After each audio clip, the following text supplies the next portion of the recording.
ಚಿನ್ನು, ಮಾತ್ರೆ ತಗೊಂಡಿದ್ಯಲ್ವಾ, ನೋವೆಲ್ಲ ಕಡಿಮೆ ಆಗತ್ತೆ, ಏನು ಹೆದರ್ಕೋಬೇಡ ಆಯ್ತಾ? ಅರ್ಥ ಆಯ್ತಾ?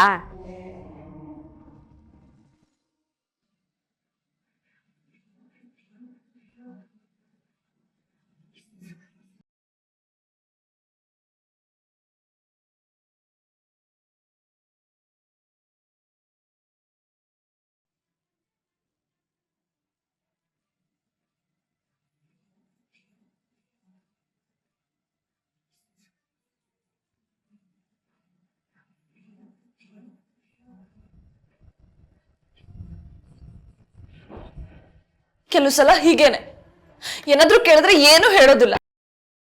ಅಷ್ಟೊತ್ತಿಂದ ಕೇಳ್ತಾ ಇದೀನಲ್ಲ ಚಿನ್ನು, ಹೇಳು, ಹೇಗಾಯ್ತಿದು? ಏನು ಮಾಡೋದಪ್ಪ ಇವಾಗ? ಅವಳು ನೋಡಿದ್ರೆ ಇದೆಲ್ಲ ಹೆಂಗಾಯ್ತು ಅಂತ ಕೇಳ್ತಾ ಇದ್ದಾಳೆ. ಇದಕ್ಕೆಲ್ಲ ಕಾರಣ ನಾನೇ ಅಂತ ಇವಳು ಏನಾದರೂ ಹೇಳ್ಬಿಟ್ರೆ ಏನು ಮಾಡೋದು? ನೀವ್ಯಾಕೆ ಒಂಥರ ಇದ್ದೀರಲ್ಲ? ಒಂಥರ ಅಂದರೆ ಯಾವ ಥರ? ದಿನ ಹೇಗಿದ್ನೋ ಹಾಗೇ ಇದ್ದೀನಿ. ದೆಹಲಿಯಿಂದ ಬಂದಲ್ಲ ಜರ್ನಿ, ಆಯಾಸಕ್ಕೆ ನಿನ್ಗೆ ಹಾಗೆ ಕಾಣಿಸ್ತಿರ್ಬೋದು. ಅಲ್ಲ, ಅಲ್ಲಿ ಏನಾಯ್ತು ಅಂತ ನೀವಾದರೂ ಹೇಳಿ. ನನಗೇನು ಗೊತ್ತು? ನಾನೇನು ಹೇಳಿ? ನಿಂದೊಳ್ಳೆ ಪ್ರಶ್ನೆ ಆಯ್ತಲ್ಲ. ಲಕ್ಷ್ಮಿ ಬಿದ್ದಿದ್ದು ನಿಮ್ಮ ರೂಮಲ್ಲಿ, ಅವ್ರು ಬಿದ್ದಾಗ ಆ ರೂಮಲ್ಲಿ ನೀವು ತಾನೇ ಇದ್ದಿದ್ದು. ಅಲ್ಲಿ ಏನಾಯ್ತು ಅಂತ ಲಕ್ಷ್ಮಿಗೆ ನಿಮಗೆ ಮಾತ್ರನೇ ಗೊತ್ತಿರೋದು. ನೋಡ್ರಾಮು, ಏನೇನೋ ಪ್ರಶ್ನೆ ಕೇಳಿ ನನ್ನ ತಲೆ ಕೆಡಿಸ್ಬೇಡ. ನನಗೆ ಕಂಪ್ನಿ ಕೆಲಸಗಳದ್ದೇ ನೂರಾರು ಸಮಸ್ಯೆ, ಅದ್ರ ಮಧ್ಯೆ ಇದೊಂದು ಬೇರೆ ನನ್ನ ಕರ್ಮ. ಆ ಹುಡುಗಿ ಗೋಡೆಗೆ ಹೋಗಿ ಅದು ಹೆಂಗೆ ತಲೆ ತಾಗಿಸ್ಕೊಂಡ್ಲೋ ನನಗೇನು ಗೊತ್ತು? ಅದು ಸರಿ, ಆ ಹುಡುಗಿ ಯಾರು? ನಾನು ದೆಹಲಿಗೆ ಹೋಗೋಕೆ ಮುಂಚೆ ಇರಲಿಲ್ಲ ಅವಳು? ಲಕ್ಷ್ಮಿ ಅಂತ, ಶ್ರುತಿ ಅಕ್ಕನ ಕ್ಲೋಸ್ ಫ್ರೆಂಡ್. ಶ್ರುತಿ ಅಕ್ಕ ಲಕ್ಷ್ಮಿನ ಸ್ವಂತ ಒಡಹುಟ್ಟಿದೊಳಗಿನ್ನ ಹೆಚ್ಚಾಗಿ ಪ್ರೀತಿ ಮಾಡ್ತಾರೆ. ತುಂಬ ದಿವಸದಿಂದ ಲಕ್ಷ್ಮಿ ಶ್ರುತಿ ಅಕ್ಕನ ಮನೇಲೇ ಇರೋದು. ಇಬ್ಬರು ಒಬ್ರಿಗೊಬ್ರು ಎಷ್ಟು ಪ್ರೀತಿ ಮಾಡ್ತಾರೆ ಅಂದರೆ ಪ್ರಾಣ ಕೊಡೋದಕ್ಕೂ ಹಿಂದೆ ಮುಂದೆ ನೋಡಲ್ಲ, ಅಷ್ಟು ಪ್ರೀತಿ ಮಾಡ್ತಾರೆ. ನಾನು ಅಷ್ಟೇ, ಆ ರೀತಿ ಪ್ರೀತಿ ಮಾಡೋ ಸ್ನೇಹಿತರನ್ನ ಇಲ್ಲಿ ತನಕ ನೋಡೇ ಇಲ್ಲ.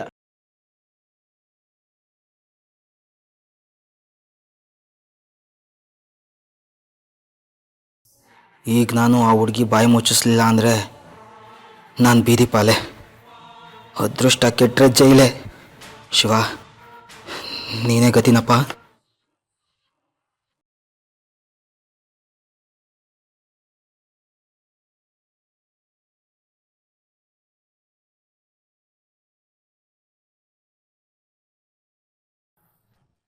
ಅಕ್ಕ, ನೀನಿನ್ನೂ ಅಳ್ತಾನೆ ಇದೆಯಾ?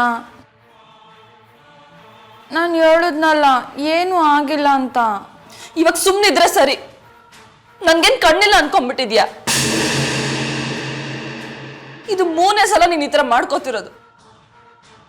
ದೇವ್ರಿಗೇನು ಹರಕೆ ಹೊತ್ಕೊಂಡಿದ್ಯಾ? ಏಟ್ ಮಾಡ್ಕೊಂಡ್ರೆ ತಲೆಗೆ ಮಾಡ್ಕೋತೀನಿ ಅಂತ.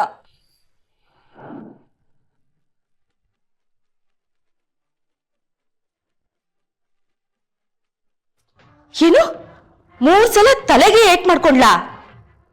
ಇವಳೇನ್ ಮಾಡ್ಕೊಂಡಿಲ್ಲ, ಆ ಕಳ್ಳನ್ ಮಗ ಮಾಡಿರೋದು. ಯಾವ್ದೋ ಫ್ಯಾಕ್ಟ್ರಿನಲ್ಲಿ ಕೆಲಸ ಸಿಗತ್ತೆ ಅಂತ ಸುಳ್ಳು ಹೇಳಿ ಯಾರು ಇಲ್ಲರ ಜಾಗಕ್ಕೆ ಕಳಿಸ್ಬಿಟ್ಟು ಚೆನ್ನಾಗಿ ತಲೆಗೆ ಹೊಡೆದ್ಬಿಟ್ಟು ಒಡವೆ ದುಡ್ಡು ಎಲ್ಲ ಕಿತ್ಕೊಂಡು ಹೋದ.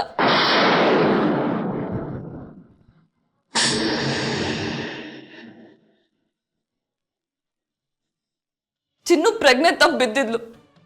ಸುನೀತಾ ಸಿಸ್ಟರ್ ಹಾಸ್ಪಿಟಲ್ ಸೇರಿಸದೆ ಹೋಗಿದ್ರೆ ಇವಳು ಇವತ್ತು ಪ್ರಪಂಚದಲ್ಲೇ ಇರ್ತಿರ್ಲಿಲ್ಲ. 15 ದಿನ ಚಿನ್ನು ಕೋಬಾದಲ್ಲಿದ್ಲು. ನೀನೇ ಯೋಚನೆ ಮಾಡು ಚಿಕ್ಕಿ, ಆ ಕಳ್ಳ ಚಿನ್ನು ಎಷ್ಟು ಜೋರಾಗಿ ಹೊಡೆದಿರ್ಬೋದು ಅಂತ.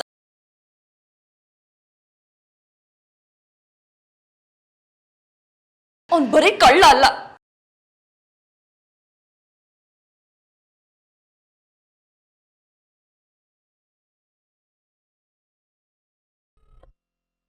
ಫೋನ್ ಅಷ್ಟೊಂದು ರಿಂಗ್ ಆಗ್ತಿದೆ, ಕೇಳಿಸ್ತಿಲ್ವಾ ಕೈಲಾಶ್? ಚಾಮುಂಡಿ ಬೆಟ್ಟದಲ್ಲಿ ಬಸವ ಕೂತಂಗೆ ಕೂತಿದ್ಯಲ್ಲ. ಹಲೋ, ಹೌದು, ನಾನು ಅವ್ರ ತಾಯಿ ಮಾತಾಡ್ತಿರೋದು. ಹೌದಾ ಮೇಡಮ್? ಸರಿ ಮೇಡಮ್, ನಾನು ಅವ್ಳಿಗೆ ಹೇಳ್ತೀನಿ. ಹಾಂ, ಖಂಡಿತ ಹೇಳ್ತೀನಿ. Thank you so much. ಎಲ್ಲ ಕೆಲಸ ನಾನೇ ಮಾಡ್ಕೊಂಡು ಸಾಯ್ಬೇಕು. ಯಾರು ಫೋನ್ ಮಾಡಿದ್ದು? ನಿಮ್ಮ ಮಗಳು ಕಾಲೇಜಿಂದ ಪ್ರಿನ್ಸಿಪಲ್ ಫೋನ್ ಮಾಡಿದ್ರು. ನೆಕ್ಸ್ಟ್ ವೀಕ್ ಎಕ್ಸಾಮ್ ಇದೆಯಂತೆ, ಅವಳು ಇನ್ನೂ ಆಲ್ ಟಿಕೆಟ್ ತಗೊಂಡಿಲ್ವಂತೆ. ಆ ಪಾರ್ವತಿ ಸೇವೆ ಮಾಡ್ಕೊಂಡು ನರ್ಸಾಗೆ ಇರ್ತಾಳ ಅಥವಾ? ಕಲ್ಪನಾ, ಗೊಂಬೆ ಎಜುಕೇಶನ್ ಜವಾಬ್ದಾರಿ ನಾನು ನೋಡ್ಕೊಳ್ತೀನಿ. ತಂದೆ ಆಗಿ ಆ ಕೆಲಸ ನಾನು ಮಾಡ್ತೀನಿ. You don't worry. ನೀನುಂಟು, ನಿನ್ನ ಮಗಳುಂಟು, ಏನಾದ್ರೂ ಮಾಡ್ಕೊಂಡು ಹಾಳಾಗೋಗಿ. ನಾನು ಏನ್ ಹೇಳಿದ್ರು ತಪ್ಪಾಗತ್ತೆ ನಿಮಗೆ. ಹೆಂಡತಿಯಿಂದ ಗಂಡನಿಗೆ, ತಾಯಿಯಿಂದ ಮಗಳಿಗೆ ಇದಕ್ಕಿಂತ ಒಳ್ಳೆ ಆಶೀರ್ವಾದ ಸಿಗಲ್ಲ ಅನ್ಸುತ್ತೆ. Thank you.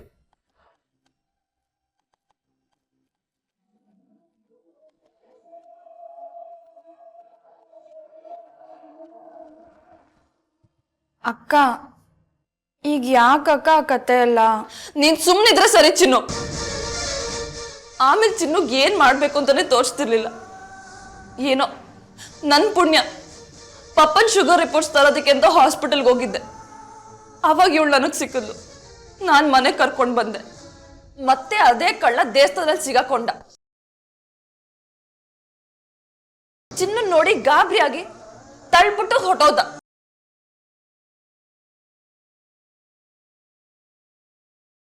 ಅವಾಗಲೂ ಚಿನ್ನುಗ್ ತಲೆಗೆ ಪೆಟ್ಟಾಗಿತ್ತು. ಇವಾಗ ಇದು 3ನೇ ಸಲ. ಅವನೇನಾದ್ರೂ ನನ್ನ ಕೈಗೆ ಸಿಗಾಕೊಂಡ್ರೆ ಅವನನ್ನ ಕೊಂದು ಹಾಕ್ಬಿಡ್ತೀನಿ.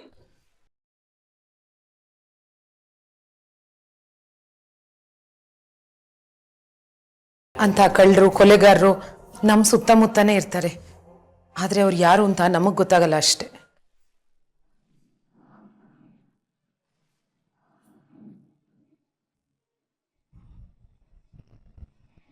ಇಂಥವ್ರನ್ನೆಲ್ಲ ಪಬ್ಲಿಕಲ್ಲಿ ನೇಣು ಹಾಕ್ಬೇಕು.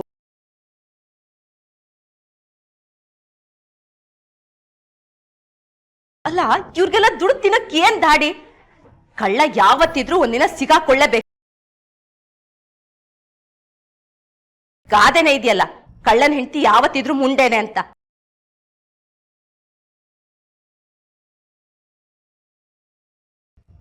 ಚಿನ್ನು, ಇನ್ನೊಂದು ಸರ್ತಿ ಆ ಕಳ್ಳನ ಮಗ ನಿನ್ನ ಕಣ್ಣಿಗೆ ಏನಾದ್ರೂ ಬಿದ್ದರೆ ತಕ್ಷಣ ನನಗೆ ಫೋನ್ ಮಾಡು.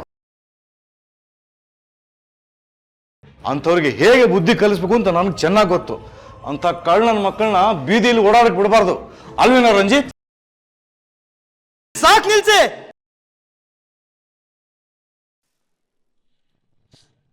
ಎಷ್ಟಿಂದ ಮಾತಾಡ್ತೀರಾ?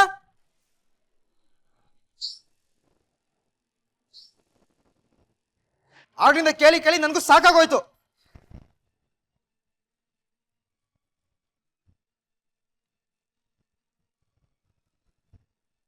ರಂಜಿತ್, ನೀನ್ ಸುಮ್ನಿರು ಶ್ವೇತಾ. ನನಗೂ ಅಷ್ಟೊತ್ತಿನ ನಿಮ್ ಕಥೆಗಳು ಕೇಳಿ ಕೇಳಿ ಸಾಕಾಗೋಯ್ತು. ಎಷ್ಟೊಂದ ಮಾತಾಡ್ತೀರಾ? ನಿಮ್ಗೆಲ್ಲ ಕಾಮನ್ ಸೆನ್ಸ್ ಇಲ್ವಾ?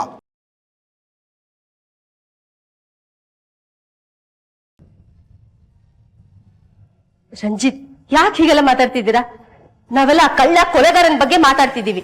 ನೀವ್ಯಾಕೆ ಇಷ್ಟೊಂದು ಟೆನ್ಷನ್ ಮಾಡ್ಕೋತಿದ್ದೀರಾ? ನೀವೀಗ ಯಾರ ಬಗ್ಗೆ ಮಾತಾಡ್ಬೇಕು? ಆ ಕಳ್ಳ ಕೊಲೆಗಾರನ ಬಗ್ಗೆನಾ ಅಥವಾ ಈ ಹುಡುಗಿ ಬಗ್ಗೆನಾ?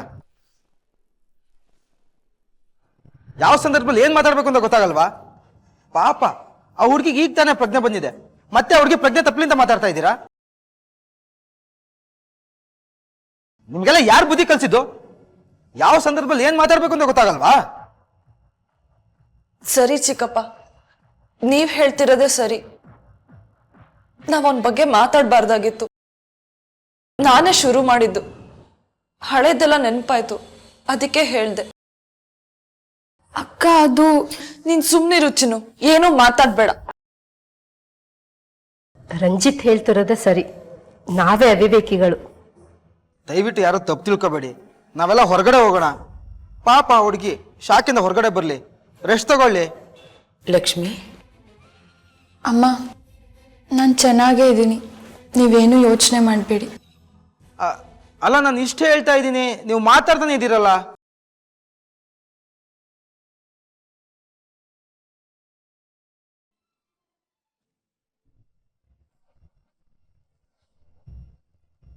ಚಿನ್ನು, ಇವಾಗ ಮಲ್ಕೋ, ಆಮೇಲೆ ಮಾತಾಡೋಣ.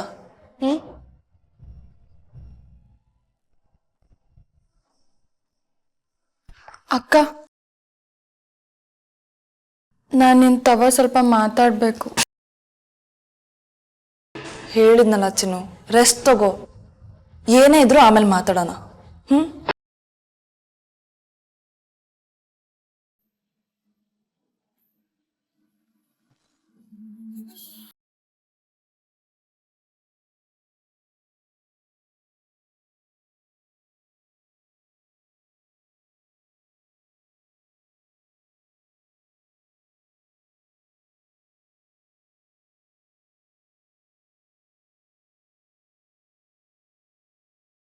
ರಂಜಿತ್, ಎಲ್ರಿಗೂ ಹೊರಗೆ ಹೋಗಿ ಅಂತ ಹೇಳಿ ನೀವೇ ಇಲ್ಲಿ ಯಾಕೆ ನಿಂತಿದ್ದೀರಾ? ಬನ್ನಿ.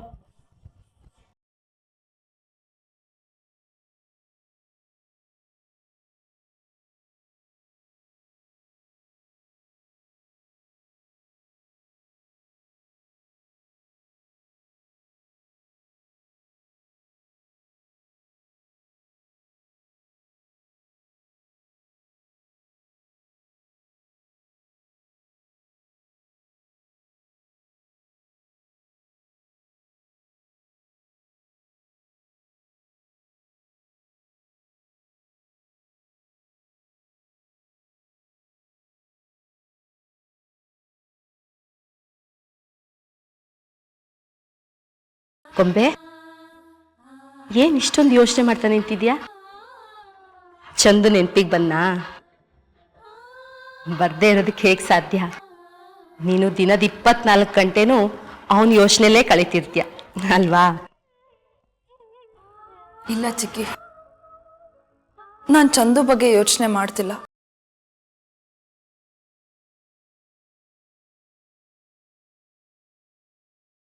ನಾನು ಚಿನ್ನು ಬಗ್ಗೆ ಯೋಚನೆ ಮಾಡ್ತಿದ್ದೆ. ಅವಳ ಜೀವನದಲ್ಲಿ ಈ ಥರ ಎಲ್ಲ ಯಾಕೆ ಆಗ್ತಿದೆ ಅಂತ ನನಗೆ ಅರ್ಥನೇ ಆಗ್ತಿಲ್ಲ ಚಿಕ್ಕಿ. ಗೊಂಬೆ, ಇಂಥ ಸಣ್ಣ ಸಣ್ಣ ಆಕ್ಸಿಡೆಂಟ್ಗಳು ಎಲ್ಲರ ಜೀವನದಲ್ಲೂ ಇರೋದೆ. ನೀನು ಯಾಕೆ ಇದ್ರ ಬಗ್ಗೆ ಇಷ್ಟೊಂದು ತಲೆ ಕೆಡಿಸ್ಕೊತಿದ್ಯಾ? ಬಿಡು, ಚಿನ್ನುಗೆ ಜಾಸ್ತಿ ಏನು ಪೆಟ್ಟಾಗ್ಲಿಲ್ವಲ್ಲ, ಅದೇ ಪುಣ್ಯ ಅನ್ಕೋ. ನಿನಗಿನ್ನೂ ಅವಳ ಬಗ್ಗೆ ಗೊತ್ತಿಲ್ಲ ಚಿಕ್ಕಿ. ಅವಳ ಕತೆ ಆ ದೇವ್ರಿಗೆ ಪ್ರೀತಿ.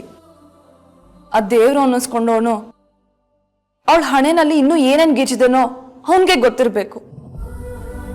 ಅವಳಿಗಿನ್ನೂ 20 ವರ್ಷ ಅಷ್ಟೇ. ಅವಳ ಜೀವನದಲ್ಲಿ ಏನೇನಾಗಿದೆ ಅಂತ ಹೇಳೋದಿಕ್ಕಾಗಲ್ಲ. ಅವಳಿಗೆ ಮದುವೆ ಆಗಿದೆ, ಆದರೆ ಅವಳ ಗಂಡ ಎಲ್ಲಿದ್ದಾನೆ ಅಂತ ಅವಳಿಗೆ ಗೊತ್ತಿಲ್ಲ. ಮದುವೆ ಆದ ಹೊಸದ್ರಲ್ಲಿ ಅವಳ ಹತ್ರ ಇದ್ದಿದ್ದ ದುಡ್ಡು ಒಡವೆ ಎಲ್ಲ ಕಿತ್ಕೊಂಡಿದ್ದಾರೆ. ಬರೀ ಕಿತ್ಕೊಳ್ಳೋದಲ್ಲ, ಸಾಯಾಗಿ ಹೊಡೆದು ಕಿತ್ಕೊಂಡಿದ್ದಾರೆ. ಇಷ್ಟೆಲ್ಲ ಆಗಿದ್ರು ಏನೂ ಆಗದಿರೋಳ ಥರ ಇರ್ತಾಳೆ. ಯಾರ ಬಗ್ಗೆನೂ ಕಂಪ್ಲೇಂಟ್ ಇಲ್ಲ, ಯಾವುದ್ರ ಬಗ್ಗೆನೂ ನಿರೀಕ್ಷೆ ಇಲ್ಲ. ನಾನೇನಾದರೂ ಕೇಳಿದ್ರೆ ಆ ದೇವರು ನನ್ನ ಹಣೆನಲ್ಲಿ ಏನು ಬರ್ದಿರ್ತಾನೋ ಅದೇ ಆಗತ್ತೆ ಬಿಡಕ್ಕ. ಅದನ್ನ ಯಾರೂ ತಪ್ಸೋದಿಕ್ಕಾಗಲ್ಲ ಅನ್ನೋ ತತ್ವ ಹೇಳಿ ಸುಮ್ಮನಾಗಿ ಹೋಗ್ಬಿಡ್ತಾಳೆ. ಗೊಂಬೆ, ಒಬ್ಬೊಬ್ರ ಬದುಕು ಒಂದೊಂದು ದಿಕ್ಕು. ಕೆಲವ್ರ ಬಗ್ಗೆ ಕೇಳಿದ್ರಂತೂ ಗಾಬರಿನೇ ಆಗತ್ತೆ. ಜೀವನದಲ್ಲಿ ಹೀಗೂ ಇರ್ತಾರ, ಹೀಗೂ ಬದುಕ್ತಾರ ಅಂತ ಆಶ್ಚರ್ಯ ಆಗತ್ತೆ. ನೋಡು, ಜೀವನದಲ್ಲಿ ಯಾವಾಗ ಏನ್ ಬೇಕಾದ್ರೂ ಆಗ್ಬೋದು. ಅದಕ್ಕೆಲ್ಲ ನೀನು ತಲೆ ಕೆಡಿಸ್ಕೊಂಡು ಇಷ್ಟೊಂದು ಬೇಜಾರು ಮಾಡ್ಕೊಂಡು ಕೂತಿದ್ರೆ ನನ್ನ ಕೈಲಂತೂ ನಿನ್ನನ್ನು ಹೀಗೆ ನೋಡಕ್ ಆಗಲ್ಲ. ಕಮಾನ್ ಗೊಂಬೆ, ಚಿಯರ್ ಅಪ್.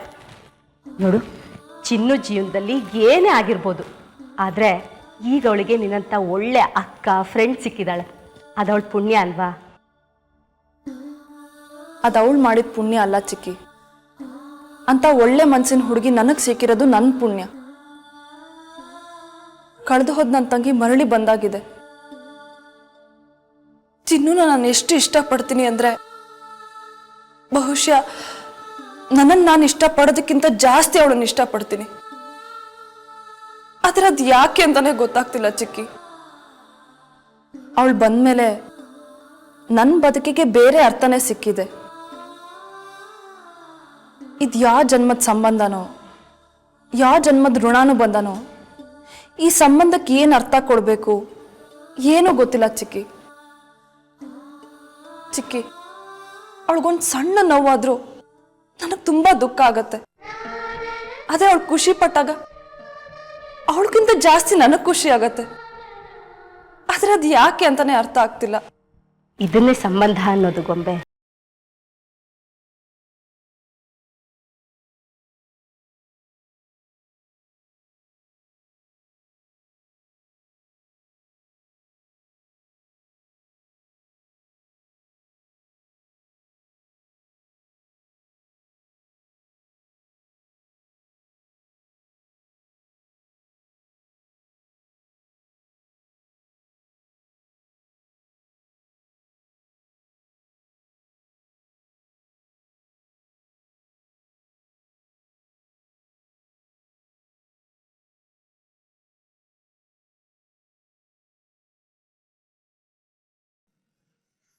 ಕಿರುಚಬೇಡ.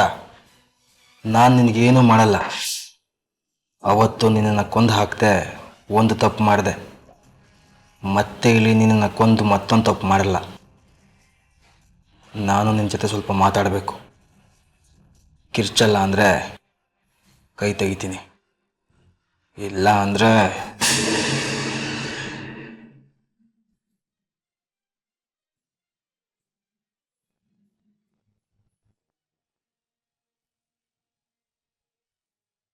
ಹೆದರಬೇಡ, ಇಲ್ಲಿಗೆ ಯಾರೂ ಬರಲ್ಲ.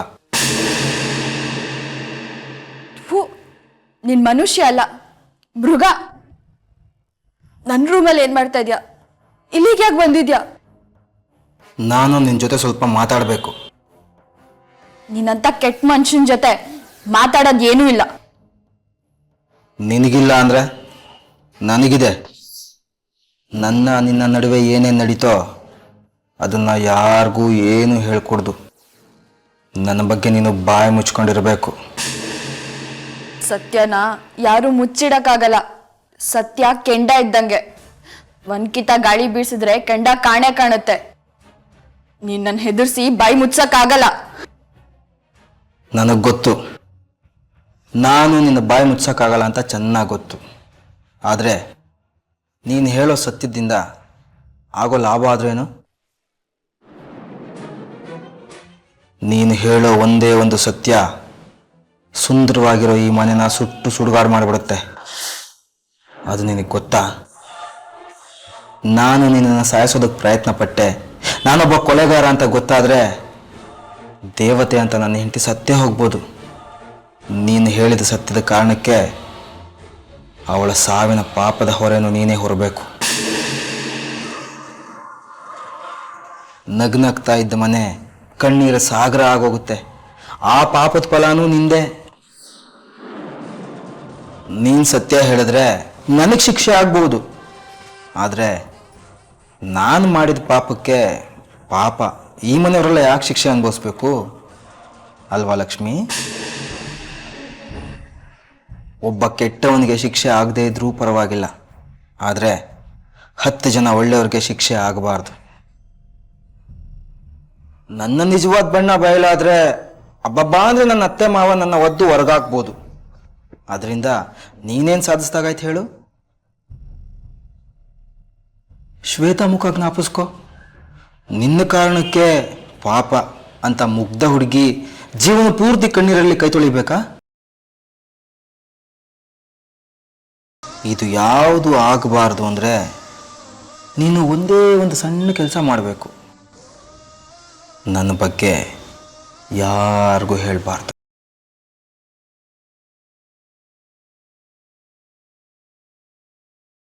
ಇಂಥ ಒಳ್ಳೆ ಅತ್ತೆ ಮಾವ, ಸುಂದರವಾದ ಹೆಂಡತಿ, ಸುಖಿ ಕುಟುಂಬ, ನಂದ ಗೋಗುಲಂತ ಮನೆ, ಇಷ್ಟೆಲ್ಲ ಇದ್ರು ನೀನ್ ಯಾಕೆ ಕಳ್ಳ ಆದೆ, ಕೊಲೆಗಾರ ಆದೆ? ಕಳ್ಳರ ಹತ್ರ, ಕೊಲೆಗಾರರ ಹತ್ರ ಕೆಲವು ಪ್ರಶ್ನೆಗಳಿಗೆ ಉತ್ತರನೇ ಇರಲ್ಲ. ನೋಡು, ಎಲ್ಲರೆದಲ್ಲೂ ಹೇಳ್ಕೊಳಕ್ಕಾಗ್ದಿರೋ ಗುಟ್ಟುಗಳು ಇದ್ದೇ ಇರುತ್ತೆ. ಯಾರಿಗೂ ಹೇಳ್ದೆ ಬಚ್ಚಿಟ್ಕೊಂಡು ಮುಚ್ಚಿಟ್ಕೊಂಡ ಗುಟ್ಟುಗಳು ಇದ್ದೇ ಇರುತ್ತೆ. ಹಾಗೆ ನಿನ್ನೆದೆಲ್ಲೂ ಯಾರಿಗೂ ಹೇಳ್ಕೊಳಕ್ಕಾಗ್ದಿರೋ ಸತ್ಯ ಗುಟ್ಟಾಗಿ ಉಳಿದಿದೆ ಅಂತ ಚೆನ್ನಾಗಿ ಗೊತ್ತು.